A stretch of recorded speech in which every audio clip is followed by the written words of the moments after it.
All right. What's up, y'all? It's your host, the most does the most, Your Crispy. We're back in the video.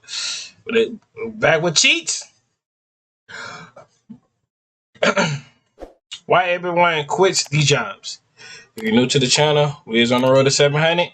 Let's get on to it. And yeah, you know how it goes. If you like and subscribe, you gonna get you a cookie. You know? I hope y'all saw the new banner that I'm talking about. Subscribe for a cookie. Now, you know? We're like a cookie or a Rice Krispie treat. It just depends. You know? If you like, you're gonna get a Rice Krispie treat. If you subscribe, you're gonna get some cookies. Simple. At some point, we as humans decided that spending the majority of our waking hours doing something we all hate for a small amount of money just to get by was completely normal. Like, this is just how it goes. You wake up, you go to a place from 9 a.m. to 5 p.m., you suffer quietly for 8 hours, then drive home and do it all again until you're sick. All I'm gonna say, bro, you ain't get to the worst job and you ain't worked in no warehouse, ain't no Dow chemical plant, bro. Picking up packages, lifting up the forklift and all that other stuff. I'm telling you right now, you better work them little fast food right now. If you think you want to get some big money, you can go to Dow thinking that stuff easy. I'm telling you, it ain't. 65 years old and your knees don't work. And look, I get it, bills are real, rent is real. A lot of people don't have the luxury of quitting or even an understanding of how to make money on their own, but there is a difference between a job that's like kind of boring and a workplace that is actively designed to make you feel like you made a series of very bad decisions in your life. So today we're talking about those places, the jobs where people start working just fine and come out a completely different person. These are the most miserable places to work, and by the end of this, you're gonna look at your current job very differently. If you happen to be new here, please consider subscribing. My goal is 200,000 subscribers before the end of the year. I think we can do it. But without further ado, let's start off by talking. My goal is, y'all already know my goal is, we almost 700, but my goal to hit is 1,000 subscribers. That's really my goal to hit, 1,000 subscribers. But you know, our upcoming goal is right now is 700. Our goal right now is 700, but the main goal is hitting 1,000 subscribers. That is the main goal. About the Amazon warehouses. Like, we have to start here. Amazon warehouses get... Yo, I'm not gonna hold you, bro.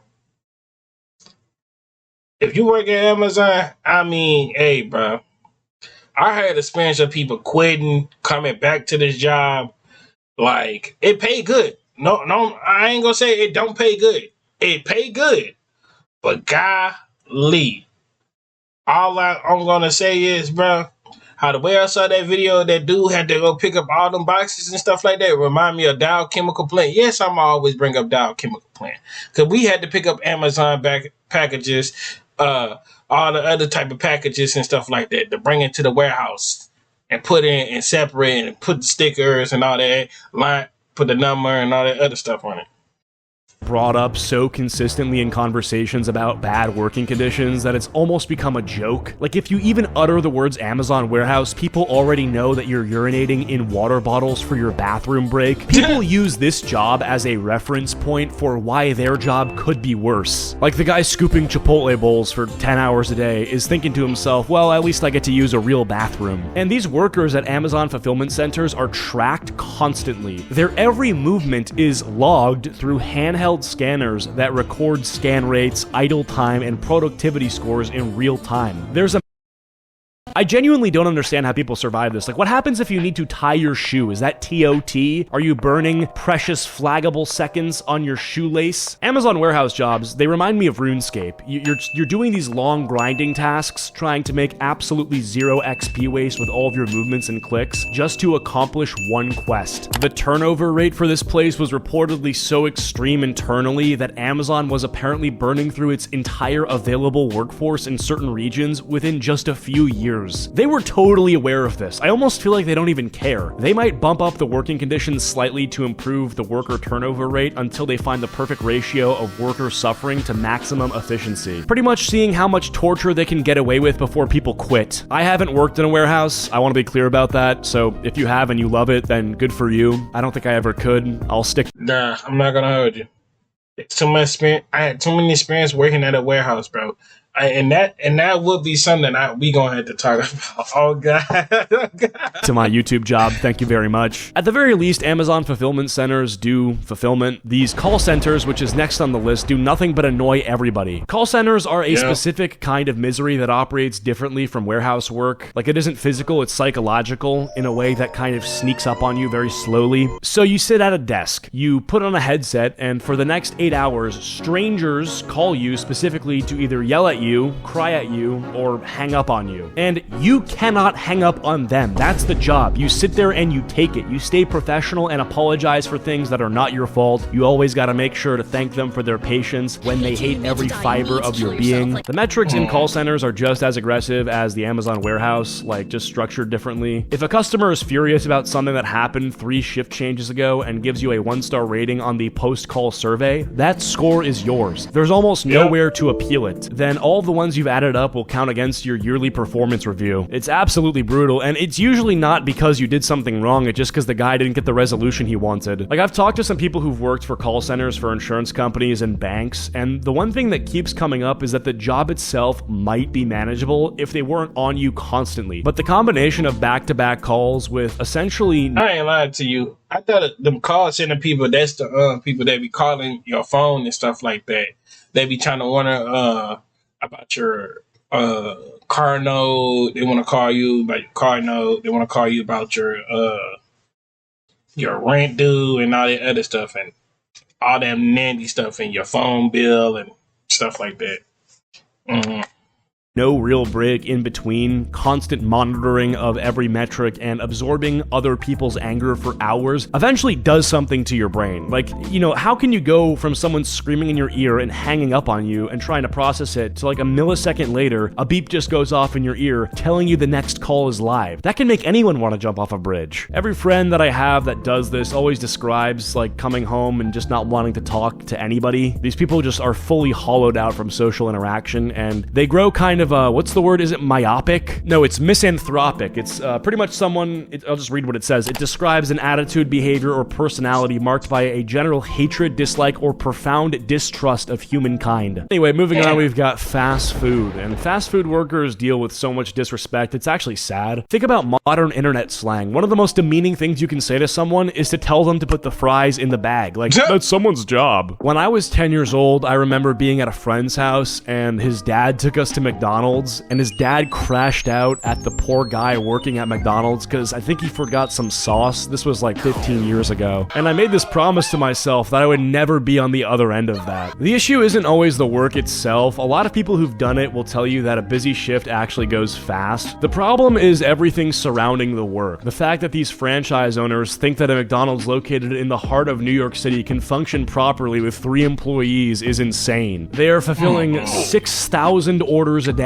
It's really the... with 3 employees, one making like 2 making the burgers, one taking the order and stuff like that, and doing the drinks.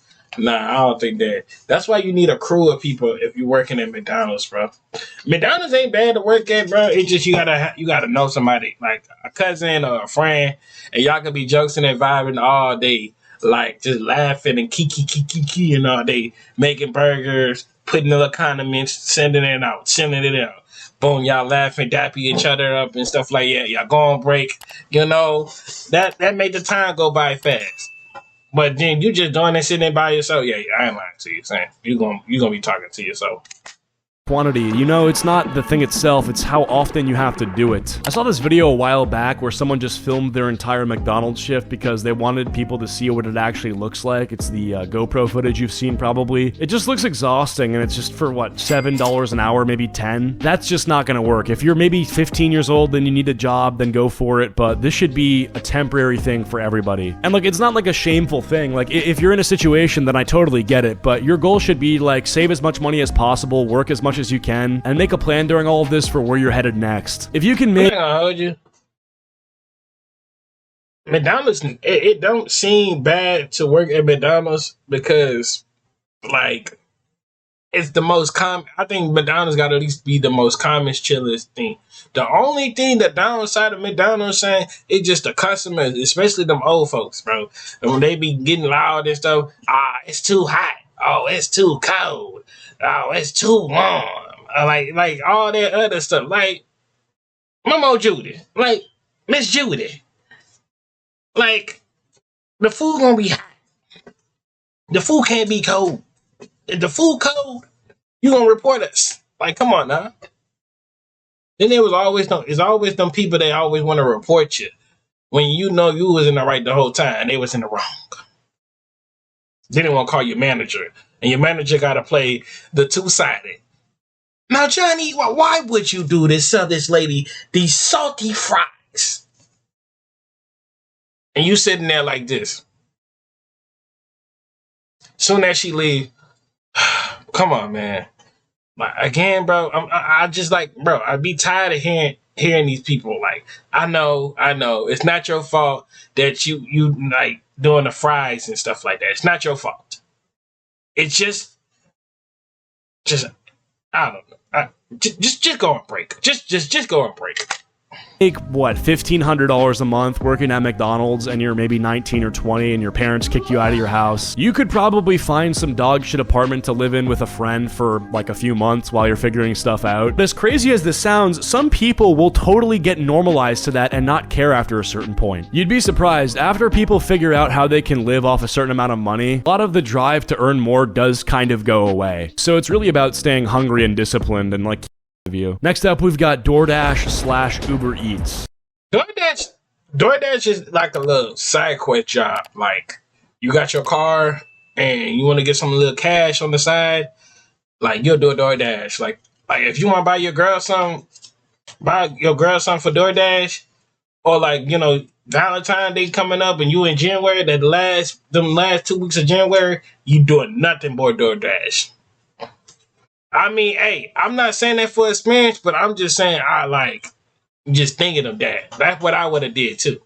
Not gonna hold you. The recruitment angle for gig delivery is one of the more impressive pieces of marketing manipulation that I've ever seen. The whole like be your own boss thing, set your own hours, work as much or as little as you want. On paper, this sounds fucking awesome. You have a car and your phone, and if you need money, you know, you can just drive around whenever you want. Sounds like it connects the dots. And the first couple weeks usually do feel fine. Like, you'll pick up a few shifts and the money hits your account, so it feels really good. But then you start doing the math. If the gas is constant, you're not getting that subsidized. It is a continuous drain that follows you every single order you take. Your car is now a work vehicle doing work vehicle mileage, which means oil changes are coming faster, brake wear is happening 10 times as fast, your tires are bald after 2 days, and DoorDash nor Uber Eats give a fuck about that. So the real hourly rate after you subtract fuel... I saw this dude on TikTok, he be riding a little e-bike to like doing DoorDash, like he'll like e-bike to people's houses and stuff like that.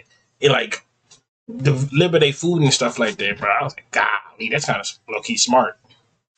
And apply some rough estimate of vehicle wear, we're talking a $4 delivery becoming something like 75 cents of profit for 30 minutes of work. Everyone who does DoorDash usually ends up doing it for a few months, and then one car problem unravels the whole thing, and now you're fucked because you're not back at zero, you're literally in the negative. There's also no sick days, no health insurance, no unemployment. If you're out of work for a week or two, like, at least give these dudes some car warranty add-on for their hard work. My buddy Daniel was hyped at his DoorDash earnings and was putting in 10 hours of work a day, and then he forgot to change his oil for 2 months, and now he owes $12,000 in repairs for a blown motor, and he also still owes $20K for the car loan. These corporations are evil. I think the best way to do it is to rent some sort of electric car at $30 a day and then work 15 hours straight, so you might actually break a profit. Or what I've seen some people do is, if they're dating, they just do it with their girlfriend or boyfriend. They listen to music the whole time and chat, so it's kind of passive income while they're just spending time together. Oh, also, you get so lost in some of these places. You have no idea where someone's door is or what the gate code is. Like, all this bullshit you have to deal with is super frustrating. But I've seen some people I know make some decent money from it, but I don't think it's a sustainable full-time job at all. Moving on, we've got theme parks and resort work.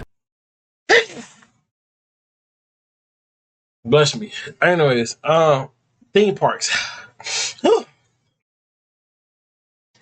The theme parks, some people, especially for Disney, like, I wonder what you have to do to sign up to be like a character, like a mask character, saying, for sitting there for 7 hours in the heat No air blowing, no nothing, bro. Just sitting in the mask all day. Hot. I know, bro. You a big guy, you losing some weight. You losing hella weight. You gonna end up being skinny.